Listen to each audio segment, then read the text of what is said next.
Magandang umaga po sa ating lahat. Our preacher for today is a passionate advocate and servant leader within both his local congregation and the broader church community. He currently holds the position of Secretary of the Committee on Disability Concerns for the Quezon City, Philippines Annual Conference East of the United Methodist Church, where he works diligently to promote awareness, inclusion, and support for persons with disabilities. At his home church, Lagro United Methodist Church, he is an invaluable member of the ministerial staff.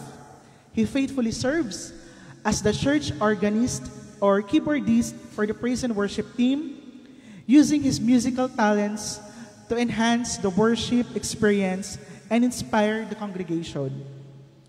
Beyond his musical contributions, he also coordinates the worship committee and plays an active role in the communications and web ministry.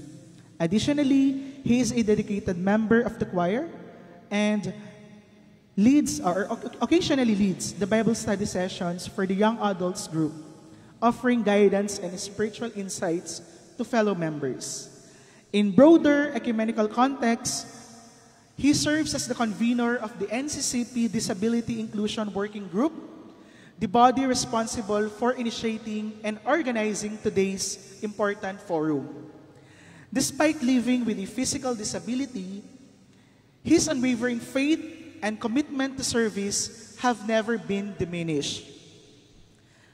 He champions the cause of disability inclusion, not only within the church, but also in society at large, striving to break down barriers and create a more welcoming and supportive environment for all. He is a living testament to the power and perseverance and the boundless reach of God's love. Let us join together in praising God for His inspiring life and steadfast dedication. Please give a warm welcome to today's bearer of good news, Brother Arnel S. Oroseo.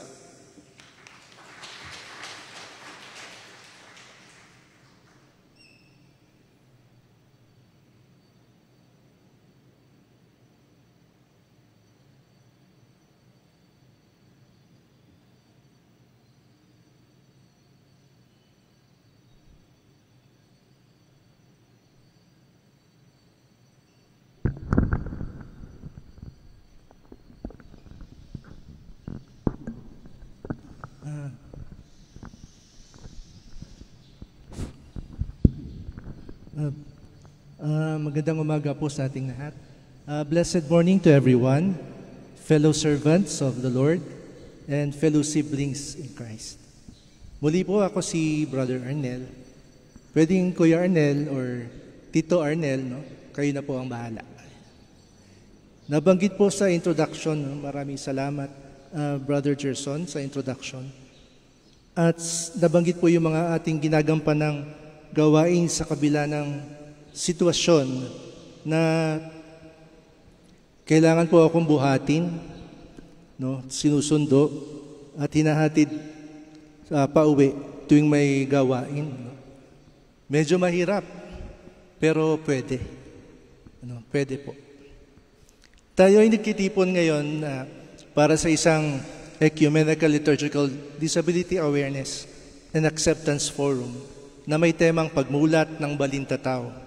Simbahang nagkakaisa tungo sa pangunawa at pagtanggap sa mga taong may kapansanan. Bilang pakikibahagi na rin po sa pagdiriwang ng National Disability Rights Week. Pagmulat ng Balintataw. Yung Balintataw po yung itim ng mata, no? Yung gitna ng ating pagtingin. So, gitna ng ating pagtingin, hindi lang nahagip ng mga sulyap, no, kundi nasa gitna. Hindi lang yung parang hindi masyadong, may tawag kasi doon, pero hindi ko maalala. Pero hindi lamang yung, hindi nakatuon yung pansin. Pinagtutuunan talaga ng pansin. Kasi pwedeng alam ang kalagayan nila, ngunit hindi nakatuon yung pansin. Kaya sa ating gawain ngayon, layunin natin na mapalawak yung kamalayan ng simbahan tungkol sa kalagayan ng mga taong may kapansanan, tanggapin sila bilang mga kabahagi at kaisa sa ating mga paglilingkod at humanap ng mga paraan kung paano sila mahihikayat makibahagi sa mga ministeryo ng simbahan at masuportahan sa ganang kaya natin upang magamit ang kanilang angking talino, kakayahan, angking galing, di lamang para sa kanilang personal na paglago, yung hindi lamang para sa pagpapabuti ng kanilang kalagayan, kundi higit sa lahat, maluwalhati ang Diyos sa kanilang buhay. Dahil ang usapin ng kapansanan ay usaping panglipunan, usapin pangtao. Kung gayon, usapin ito ng simbahan. Usapin po natin ito. Sa mga binasang talata kanina, hinihikaya tayo, hinihimok. Pwedeng sabihin na natin na tayo ay hinahamon, na ipakita natin bilang tanda ng ating matibay na pagkakaisa bilang simbahan ang pag-abot sa mga nangangailangan ng ating pagpapahalaga, tulad higit ng mga taong may kapansanan. Dahil sila man ay nilikha ng Diyos ayon sa kanyang larawan at wangis. We are all created after God's image and likeness, and we all share in the same space God created for us. Kaya magkakapatid tayo, kaputol, utol, kabahagi sa iisang katawan, maging may mga kapansanan man, bahagi pa rin sila ng iisang katawan ni Kristo. Doon nga sa Biblical Theological Reflection ni Bishop Sambat, sabi niya, the Church is called to be a community of radical inclusion, healing, and justice. Our theme invites us to recognize that unity, understanding, and acceptance are not optional ideals. Hindi siya optional, but the core manifestations of our faith in God who became flesh in human susceptibility. Ang pagtugon sa usapin ng mga may kapansanan ay pagsasabuhay ng ating pananampalataya. Nakikita tayo ng Diyos sa ating mga personal na kalagayan. Tinatapik niya tayo upang mailabas natin ang ating mga natatagong potensyal upang magamit para sa kanyang layunin na maging daluyan tayo ng kanyang kagandahang loob sa pamamagitan ng iba't ibang uri ng paglilingkod. At totoo yan sa bawat isa sa atin, may kapansanan man o wala. Sa ating susing talata sa araw na to, makikita natin kung paano binigyang halaga ng Panginoon ang mga mahihirap at ang mga taong may kapansanan. Sabi sa aklat ng Lucas, babasahin ko lang muli, subalit kapag ikaw ay maghahanda, aanyayahan mo ang mga mahihirap, mga lumpo, mga pilay at mga bulag. Kapag ganito ang ginawa mo, magiging mapalad ka. Dahil hindi man nila masuklian ang ginawa mo, ang Diyos ang mabibigay sa iyo ng gantimpala sa muling pagkabuhay ng mga banal. Bakit kaya magkasama ang mahihirap at may kapansanan sa talatang ito? Kasi sila yung nakakaranas ng maraming hadlang or barriers sa buhay upang lubusang makabahagi sa lipunan, kung iahambing sa mga may kaya o walang kapansanan. Para bang nagiging hindi makatarungan at hindi patas ang buhay para sa kanila. Maraming barriers na dapat lagpasan, maraming barriers na dapat malabanan sa iba't ibang aspekto ng buhay. Gaya halimbawa sa edukasyon. Sa aking kalagayan, hindi po ako nakapag-college kasi nung college years ko dapat, wala pang city colleges at universities noon.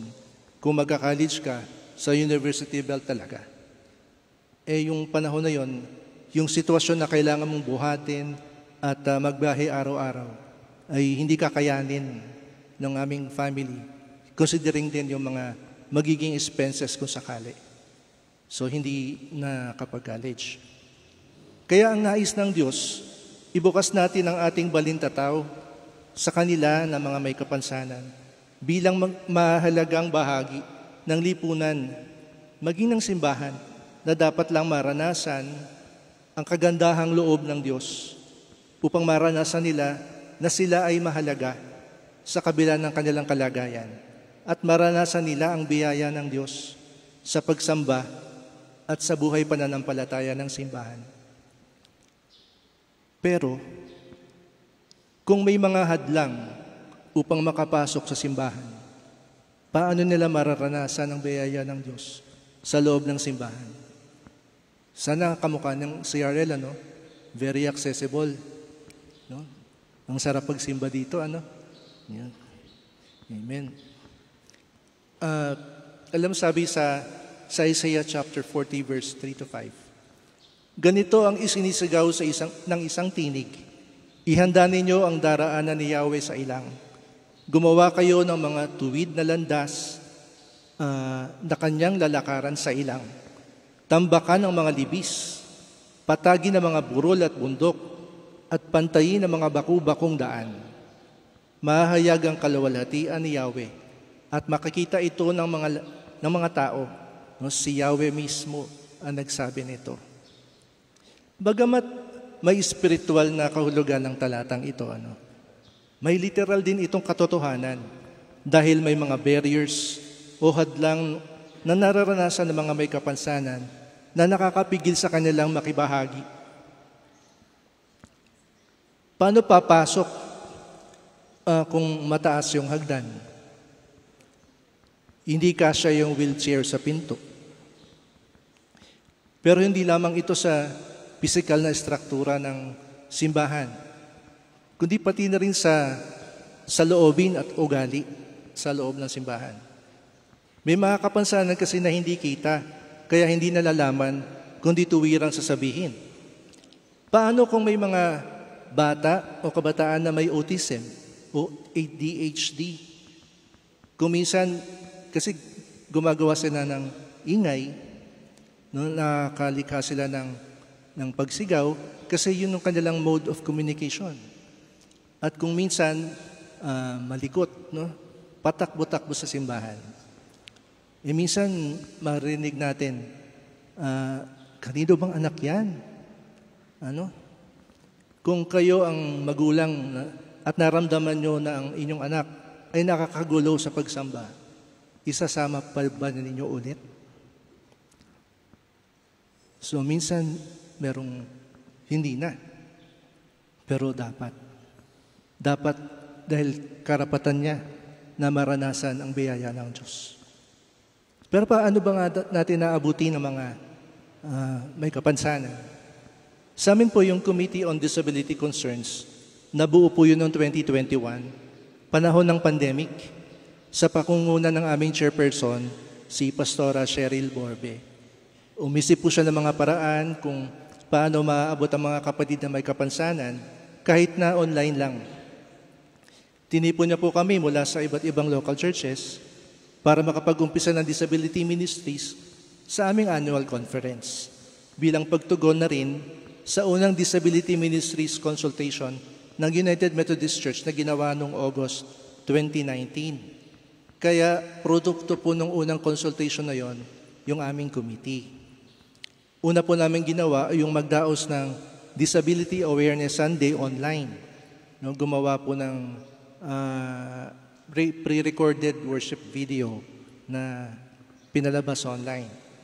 Pero parang kulang yung isang araw ng linggo para maitawid yung layunin. Kaya nag-isip ulit si Pastora Cheryl ng iba pang pwedeng magawa online. Kaya nabuo naman yung aming online TV program na ang title ay Silopam, na naglalayong abuti ng mga kapatid na may kapansanan sa pamamagitan ng testimonies at interviews para makapagbahagi ng impormasyon batay sa mga totoong karanasan. At ibahagi ang ebanghelyo ng pag-ibig ng Diyos. Dahil sabi sa John chapter 9 verse 3, ang kapansanan ay hindi isang sumpang parusa, kundi pagkakataon na maibahagi ang kapangyarihan ng Diyos na kumikilo sa ating buhay.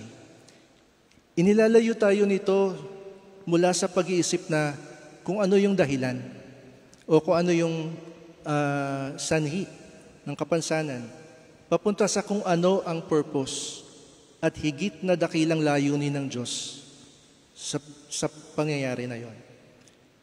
Alam niyo, kung babasahin natin patuloy doon yung sa talata na yon, yun yung lumura si Jesus sa lupa.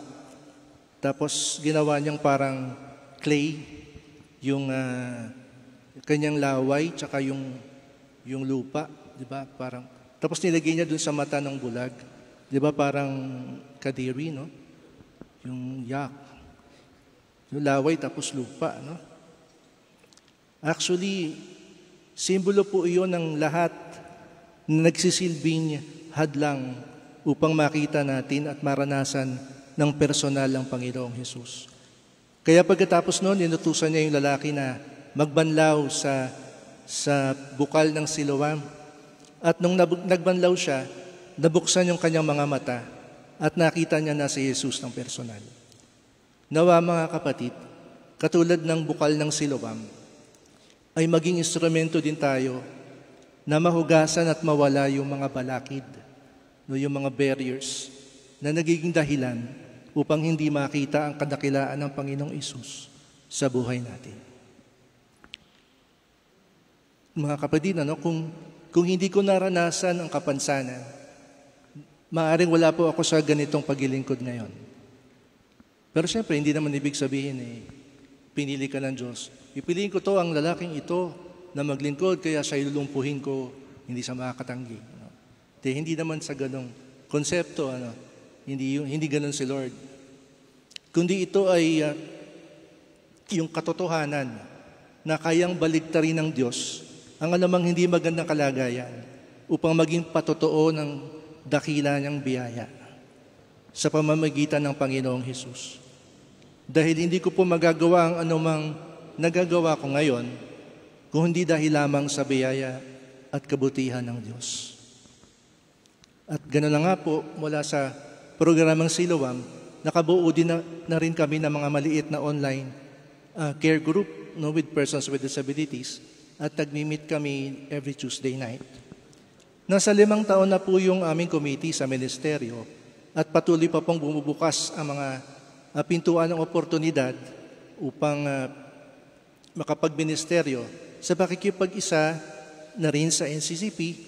Nakagawa na po kami ng balik eskwela, school supplies distribution sa mga bata na nasa special education sa Barangay Lagro sa Quezon City at Barangay Tala sa Caloocan City. Nagkaroon na rin po ng wheelchair distribution in partnership naman with God is Able Ministries at patuloy pa ang mga forums upang mapataas yung kamalayan at pagtanggap sa mga taong may kapansanan. Sa bahaging ito, gusto ko po sanang mag-iwan ng isang ilustrasyon mula sa aking mga personal na karanasan kaugnay sa buhay ni Mephibosheth. Kasi medyo relate po ako sa kanya, Yung binasa din po kanina.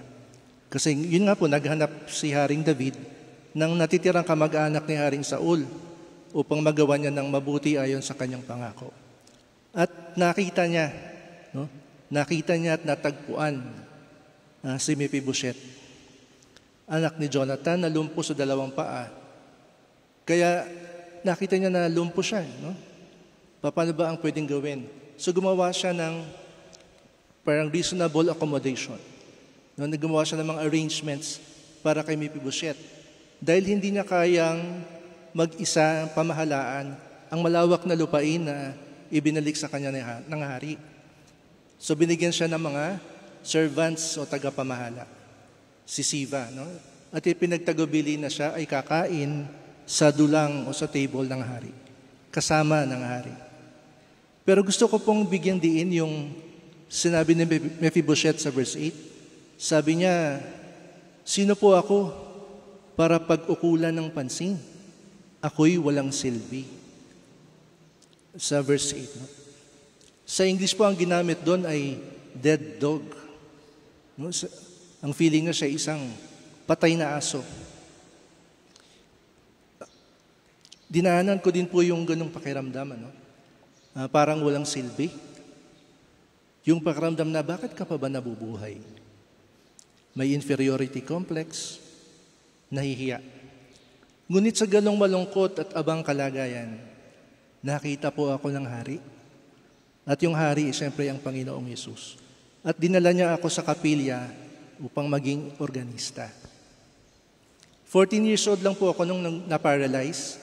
Sa Navotas pa po kami nakatira noon, shoulders down, kaya halos 2 taon ako mahigit na sa bahay lang. No? Gawa rin ng tracheostomy kasi may butas sa leeg noon. Pinaturuan lang ako ng nanay ko dun sa church deaconess namin na tumugtog ng organ. Unang-una para magkaroon ng pagkakaabalahan sa bahay. Tipong iwas depression lang ba? Noon. Wala naman kaming planong maging organista noon.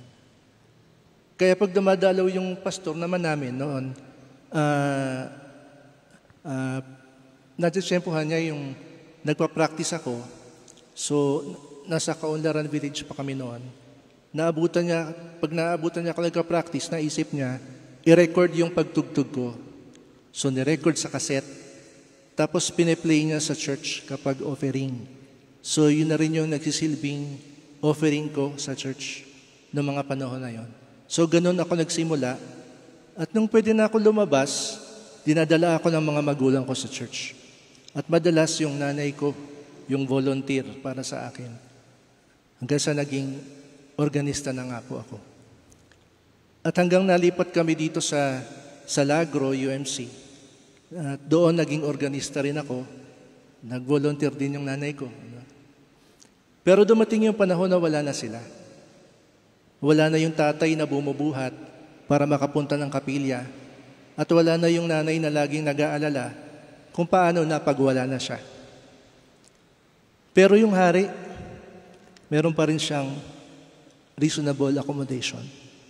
Gumawa ng mga arrangements para makasali pa rin ako at naging mas malawak pa yung ministry sa simbahan na hindi ko na kaya mag-isa. No? Kasi di lamang sa lokal, di lang distrito, umabot pa ng annual.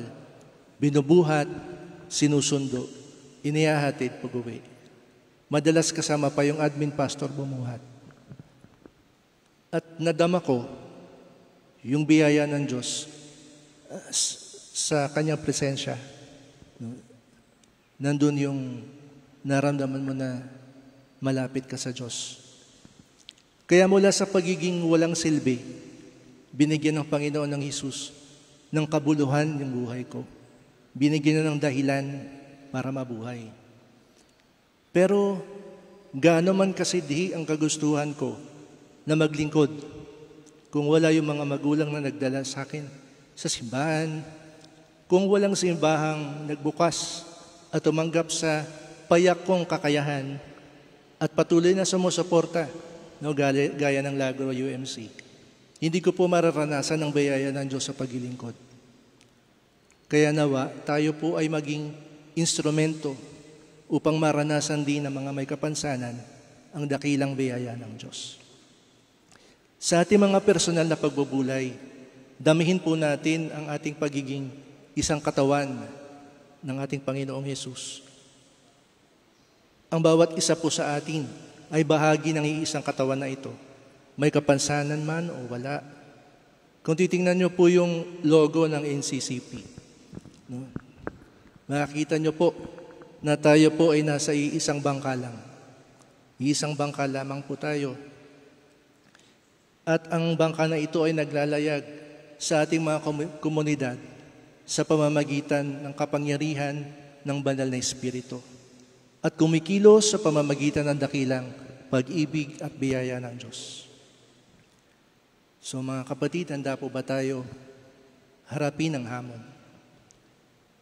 Sabi po ni Bishop Sambat, may the Filipino Church, simbahang nagkakaisa, rise in solidarity to be a sanctuary where pangunawa at pagtanggap to our brothers and sisters who are living with disabilities are not mere themes, but lived realities.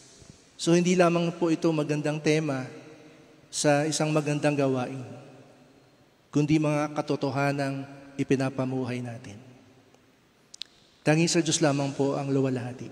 Pagpalain po tayong lahat.